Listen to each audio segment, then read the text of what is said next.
अस्सलाम वालेकुम eight class. हम लोग कर रहे हैं हिस्ट्री के बाब नंबर 4 सियासी मसालत के लिए कोशिशें, जिसमें अब तक हम लोग पढ़ चुके हैं तजावीज़ दिल्ली, यानी कायदे आज़म ने हिंदू मुसलमानों के दरमियान इत्तेहाद कायम करने के लिए दिल्ली में तजावीज़ पेश की, जिनको तजावीज़ दिल्ली कहा जाता है। साइमन कमीशन हम लोगों ने पढ़ा, जो कि नाकाम हो गया था।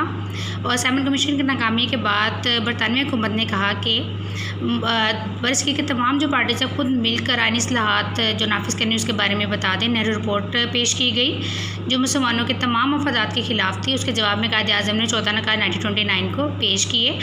हम लोगों ने 14 नकात स्टार्ट किए थे, जिसमें हम लोगों ने 4 नकात पढ़ लिए थे। आज हम लोगों ने बाकी नकात पढ़ने हैं। तो जुदागाना इंतखाब आप लोगों ने चैप्टर 1 में भी पढ़ा और बाद में भी इसको बाद कल भी रिवाइज़ करवाया गया था। जुदागाना इंतखाब का मतलब होता है ऐसे इंतखाब जो मज़हब की बुनियाद पर किया जाता है, यानी मज़हब की बुनियाद पर नुमाइंदों को चुना जाता है। तो इसका हमारा जो है नेक्स्ट जो पॉइंट है वो है जुदागाना इंतखाब का असूल हर फ़िरके पर लागू होगा। अगर कोई फ़िरका चाहता है तो अपनी मर्ज़ी से मखलूत इंतखाब कबूल कर सकता है। अगर किसी सूबे की हदूद में तब्दीली करनी है तो इस बात का ख्याल रखा जाए कि इस तब्दीली का असर मुस्लिम अक्सरियत वाले सूबे कौन कौन से पंजाब, बंगाल और शुमाल मगरबी सरहदी सूबे पर ना पड़े। यानी अगर सूबे में कोई तब्दीली करनी है तो तब्दीली करते हुए ये ख्याल रखें कि इसका असर मुसलमानों के सूबों पर ना पड़े। तो तमाम फ़िरक़ों को यकसा यानी एक जैसी और मुकम्मल मज़हबी आज़ादी हासिल होगी। अगर किसी कानून क्योंकि वो जो कानून है किसी फ़िरके से मुतल्लिक है तो इस फ़िरके के 3/4 मेंबर अगर इसमें कोई तब्दीली करना चाहते हैं तो ठीक, वरना इस करारदाद को मुस्तरद कर दिया जाएगा। यानी सिंपल वे में अगर हम कहें कि अगर कोई कानून पेश किया जाता है वो किसी फ़िरके से मुतल्लिक है तो उस फ़िरके के 3/4 मेंबर अगर हम ये कहेंगे कि इसको मुस्तरद कर दें तो ये कानून को मुस्तरद कर दिया जाएगा, यानी ये माना नहीं जाएगा। सिंध को बम्बई से अलहदा कर दिया जाए। पहले सिंध बम्बई का हिस्सा था स्टूडेंट, तो कहा गया सिंध को बम्बई से अलहदा कर दिया जाए। उसके बाद है सूबा बलोचिस्तान और शुमाल मगरबी सरहदी सूबा। तो स्टूडेंट जिसे आज हम सूबा खैबर पख्तूनख्वा या सूबा सरहद कहते हैं, पाकिस्तान बनने से पहले उसका नाम था शुमाल मगरबी सरहदी सूबा। तो शुमाल मगरबी सरहदी सूबे और बलोचिस्तान में दूसरे सूबों की तरह इस्लाहात नाफिज़ की जाए। तमाम मुसलमानों को सरकारी मुलाजमतें उनकी अहलियत यानी काबिलियत के मुताबिक दी जाए। मुसलमानों को मजलिस काफ़ी तहफ़्फ़ुज़ दिया जाए और सूबों और मरकज़ में जो वजारतें हैं मुसलमानों को कम से कम 1/3 नुमाइंदगी दी जाए।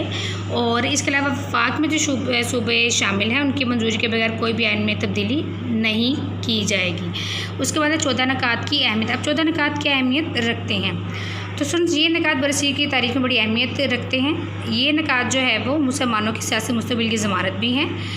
और इसके अलावा अगर इस बात ख़तरा था कि अगर हम नेहरू रिपोर्ट को मान लेते तो मुसलमान ग़ुलाम बन जाते या इनका जुदागाना कौमी शख़्स भी ख़त्म हो जाता। नेहरू रिपोर्ट के ख़िलाफ़ जो तजावीज़ पेश की गई यानी 14 नकात पेश किए गए, इससे मुसलमानों में इत्तेहाद पैदा हो गया और मुस्लिम लीग के जो दोनों धड़े थे मुत्तहिद हो गए। यानी पहले मुस्लिम लीग जो थी वो 2 हिस्सों में बढ़ चुकी थी, बाद में वो इकट्ठी हो गई थी। आइंदा 5 साल में ये नकात हिंदुओं से सियासी बातचीत का वसीला भी बने रहे।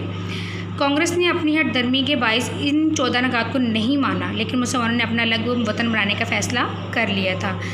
इसी दौरान अंग्रेज़ हुक्मरानों ने इसमें से कई नकात पर अमल दरामद भी किया, क्योंकि मुस्लिम कौम के मुतालबात जो थे ये मुतालबात जायज़ थे। तो वक्त गुजरने के साथ साथ कांग्रेस की मुस्लिम दुश्मनी ज़ाहिर होती जा रही थी। नेहरू रिपोर्ट और कायदे आज़म के जो 14 नकात बरसीर के आइनी मसाइल के हल के लिए 2 मुतज़ाद तजावीज़ थी। मुतज़ाद कैसे थी? नेहरू रिपोर्ट में जुदागाना इंतखाब को मुस्तरद किया गया, जबकि कायदे आज़म ने पहली बात ही ये की जुदागाना इंतखाब को लागू किया जाए।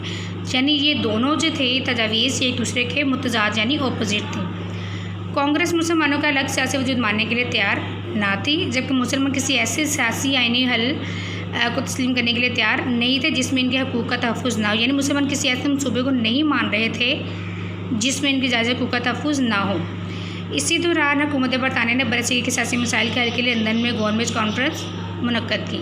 तो आज हम लोगों ने पढ़ा 14 नकात का बकिया हिस्सा, बकिया पॉइंट पढ़े, 14 नकात की अहमियत पढ़ी। आपकी बुक का पेज नंबर है 40।